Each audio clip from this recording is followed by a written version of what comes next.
Para sahabat Nabi bergembira, mereka akan segera berangkat ke Mekah, membebaskan tanah air mereka. Tapi di antara sekian banyak yang bergembira itu, sedikit di antara mereka yang berduka, sedih. Ada perasaan tidak tenang di dalam diri mereka. Sempat ada kekhawatiran terhadap keluarga mereka yang berada di sana. Ya, jadi kalau Rasulullah menyerbu Mekah ini, demikian mereka bayangkan, maka yang jadi korban bisa jadi keluarga mereka sendiri. Meniti jalan orang-orang mulia bersama para sahabat Rasulullah SAW, kita nikmati keindahan Islam.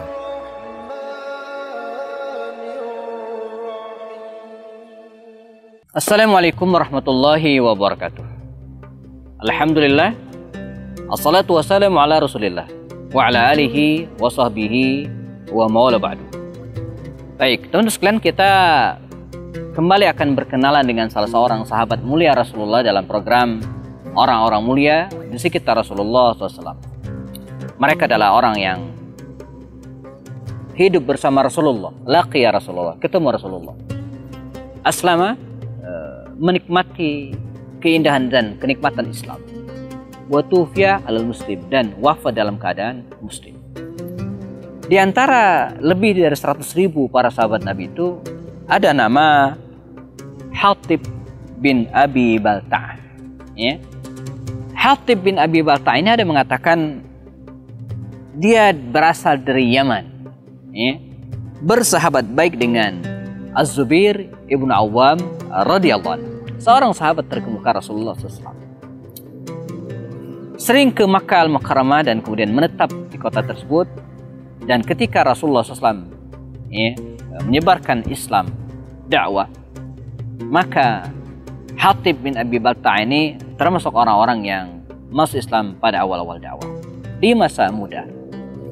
Ketika kaum muslimin diizinkan oleh baginda Rasul untuk hijrah ke Yathrib yang belakangan namanya kita kenal dengan kota Madinah Al-Munawwarah, Hatib bin Abi Balta'ah pun tidak ketinggalan. Dia pun hijrah bersama dengan kaum muslimin yang lainnya. Hari-hari berlalu dan berbagai peristiwa bergulir menemani kehidupan Rasulullah dan para sahabat. Dan Hatib bin Abi Balta'ah tidak pernah absen sekalipun dari peristiwa tersebut. Mulai dari perang Badar, huwa min ahli Badr, dan ada kisah tersendiri tentang keunggulan para sahabat Sahibul Badar atau veteran perang Badar ini. Kita akan kisahkan di ujung nanti insyaallah bagaimana baginda Rasul mengampuni Hatib bin Abi Balta'ah ini ya, karena kesalahannya lantaran dia min ahli Badr, veteran perang Badar. Hatib bin Abi Balta'ah menemani Rasulullah SAW, dan di sekitar tahun ke-7 Hijriah dia mendapatkan kehormatan luar biasa dari Rasulullah untuk mengirim atau mengantarkan surat dakwah Rasulullah. Dan tidak tanggung-tanggung teman-teman sekalian, surat yang ditujukan kepada Muqawqis, Raja Mesir. Ya. Jadi waktu itu ada istilah, kalau Raja Habasyah itu disebut dengan An-Najasyi, Raja Persia itu disebut dengan Kisra Azim Faris, dan kalau Raja Romawi itu disebut dengan Hercules. Ya. Nah, Raja Mesir, Al-Muqawqis ini seorang raja beragama Nasrani. Dikirimlah oleh baginda Rasul surat mengajak mereka untuk memeluk Islam. Hatib bin Abi Balta'ah mendapatkan kehormatan mengantarkan surat Rasulullah ini. Berangkatlah Hatib bin Abi Balta'ah dari Madinah Al-Munawwarah, terus naik kuda ke atas, nanti kemudian di arah ke Syam, dia belok kiri, begitu kira-kira kalau kita lihat peta, dan masuklah dia ke Mesir. Sebuah perjalanan yang tidak mudah, sebuah perjalanan yang sangat berbahaya. Apalagi waktu itu Mesir bukanlah negara yang muslim, tapi masih berada dalam kekuasaan orang-orang Nasrani. Dan ternyata tidak sulit menemui Raja Muqawqis ini. Bahkan Hatib bin Abi Balta'ah sendiri diberikan kesempatan untuk datang langsung menghadap, karena memang pengen begitu. Dia tidak ingin surat ini dikasih ke orang dan lalu kemudian orang tersebut mengantarkan ke Hercules, enggak. Dia pengen dia sendiri mengantarkan. Dia sendiri menyerahkan surat. Ini amanah Rasulullah. Ini pelajaran bagi kita teman-teman sekalian. Bagaimana para sahabat Nabi itu betul-betul menjaga amanah ini. Mereka tidak ingin mengabaikan amanah tersebut. Maka dengan tangannya sendiri diserahkanlah surat tersebut kepada Raja Muqawqis, penguasa Mesir. Raja Muqawqis membaca surat tersebut, dan sebenarnya lah agama Nasrani dengan agama Islam bersumber dari yang sama. Hanya saja agama Nasrani pada waktu itu sudah mengalami perubahan-perubahan, termasuk diantaranya masalah ketuhanan, di mana mereka menganggap Isa alaihissalam sebagai bagian dari ketuhanan.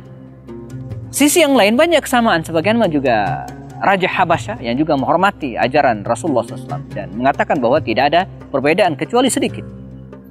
Sebenarnya lah Raja Muqawqis ini sudah tertarik dengan Islam, hanya karena barangkali khawatir dengan jabatannya, khawatir dengan kekuasaannya, khawatir dengan apa yang dimiliki selama ini akan hilang kalau kemudian dia masuk Islam. Sekalian, maka kebenaran itu kemudian disembunyikan di dalam hatinya sendiri. Dia tidak berani menyatakan keimanan tersebut, dan cukuplah dia menghormati Rasulullah dengan mengirimkan salam untuk beliau dan mengirimkan hadiah untuk Rasulullah berupa 2 orang wanita mulia, yaitu Maria Al-Qibtiyah dan Sirin Al-Qibtiyah, bersama dengan seorang budak laki-laki juga dan beberapa ekor keledai. Dan inilah hadiah Raja Muqawqis ini kepada Rasulullah SAW, dikirimkan ke Madinah Al-Munawwarah. Nah, bagaimana sikap Rasulullah ketika mendengar kisah tentang Raja Muqawqis yang suratnya dihantarkan oleh Hatib bin Abi Balta'a ini? Kita akan jelaskan pada sesi berikutnya. Tetap bersama kami, jangan kemana-mana.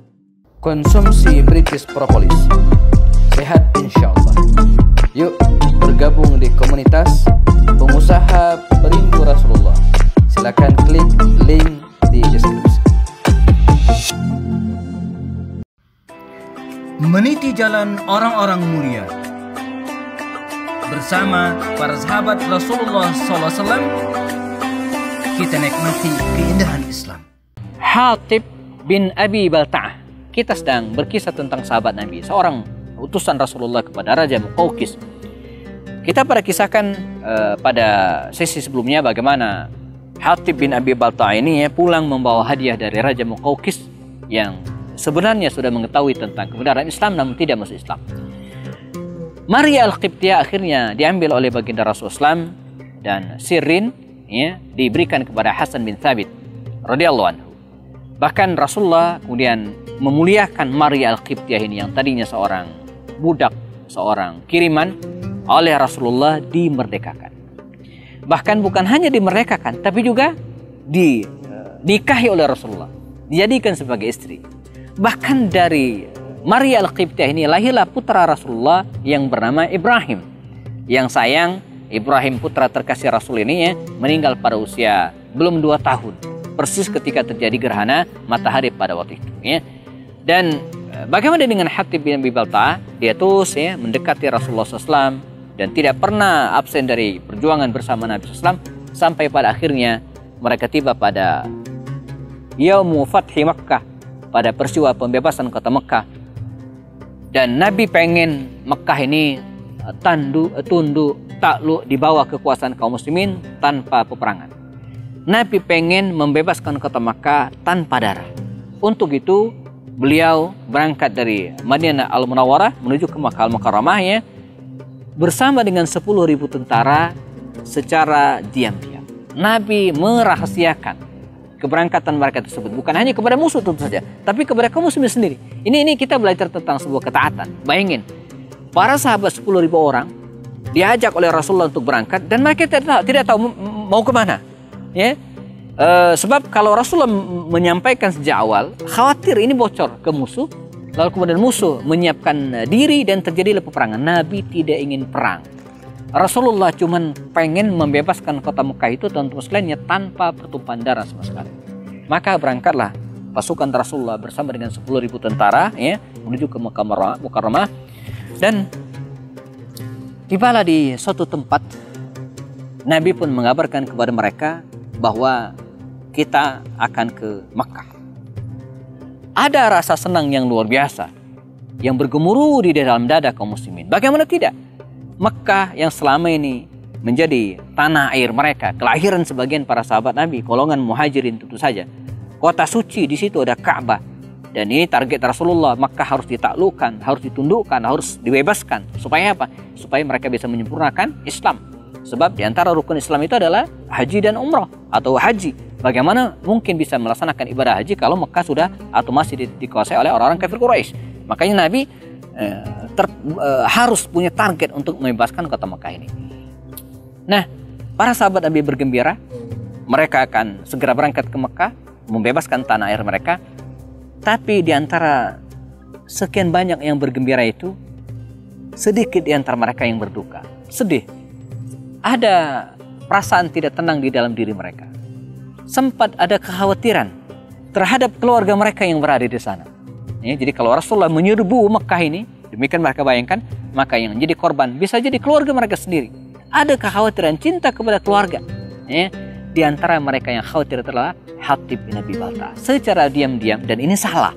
Dia kemudian mengirimkan surat, dibawa oleh seorang wanita, diperintahkan untuk jalan duluan, membawa surat Hatib ini ke keluarganya di Mekah Al-Mukarramah. Ini tindakan biasa sebenarnya, tapi sangat membahayakan. Sebab manakala perjalanan Rasulullah ini diketahui oleh orang-orang Mekah, sekali lagi mereka akan menyiapkan pasukan dan akan terjadi peperangan. Nabi tidak pengen. Maka ketika Nabi akan berangkat, malaikat memberitahu Rasulullah tentang bahaya ini. Kata Rasulullah kepada Ali bin Abi Thalib, "Ya Ali, kejar. Di depan sana ada seorang wanita yang telah mendahului kita. Cegat dan geledah dia." Ali dengan beberapa orang sahabat Nabi segera bergegas mengejar perempuan tersebut dan ditangkap. Awalnya diperiksa, dia tidak mau mengaku. Diancam oleh Ali bin Abi Thalib untuk menggeledah seluruh pakaiannya kalau tidak mengaku. Pada akhirnya wanita ini mengeluarkan dari gulungan rambutnya semacam lembaran dan tertulis di situ pesan atau surat dari Hatib bin Abi Balta'ah kepada keluarganya di Makkah Al-Mukarramah. Ini pelanggaran, membocorkan rahasia negara. Ini kesalahan. Maka Hatib bin Abi Balta'ah kemudian dipanggil oleh Rasulullah dan kemudian diinterogasi. Dia menjawab dengan apa adanya, "Ya Rasulullah, bukan maksud hati pengen membocorkan rahasia perjalanan kita, tapi saya pengen keluarga saya juga yang berada di sana selamat." Kata Rasulullah, "Kita tidak akan membunuh mereka. Kita tidak akan menghabis mereka, tidak. Kita cuma pengen agar Mekah itu kita bebaskan sehingga kita bisa beribadah dengan nyaman, melaksanakan tawaf, sa'i dan seterusnya." Namun Hatib tetap melakukan kesalahan. Bahkan sahabat Rasulullah Umar bin Khattab sempat menegaskan, "Ya Rasulullah, izinkan saya memenggal leher orang munafik ini." Jadi disebut Umar sebagai munafik. Mengapa? Karena dia berada bersama Rasulullah, tapi hatinya bersama dengan orang-orang kafir Quraisy tersebut. Gitu ya. Hadza al-munafik. Tapi apa kata Rasul? La ya Umar, tidak ya Umar. Huwa min ahli Badar. Hatib ini veteran perang Badar. Dan Allah sudah mengampuni, memaafkan veteran perang Badar. Jadi luar biasa. Jadi veteran perang Badar itu, kalau ibarat pangkat ketentaraan itu, yang paling tinggi. Yang paling tinggi derajatnya. Bahkan setelah Rasul meninggal, mereka mendapatkan kehormatan yang luar biasa. Dan Hatib minhu, salah seorang di antara mereka. Nah, dari sini kita juga mendapatkan pelajaran teman-teman sekalian bagaimana Rasulullah bisa memetakan kesalahan para sahabatnya. Ada kesalahan yang sifatnya substansi, pokok, inti, tapi ada kesalahan yang sifatnya teknisi, kesalahan teknis, dan itu tidak fatal. Dan Hatib bukan melakukan kesalahan yang sifatnya substansi, tapi melakukan kesalahan yang sifatnya teknis dan dimaafkan oleh baginda Rasul Shallallahu Alaihi Wasallam. Maka singkat cerita mereka berangkat ke Makkah Al-Mukarramah dan dengan izin Allah SWT di bulan Ramadan Mekah tunduk takluk dibawa ke kawasan kaum muslimin min ghairi damin, tanpa ada pertumpahan darah sama sekali. Nah, bagaimana dengan Hatib bin Abi Balta'ah? Allah memberikan usia yang panjang kepada Hatib bin Abi Balta'ah ini.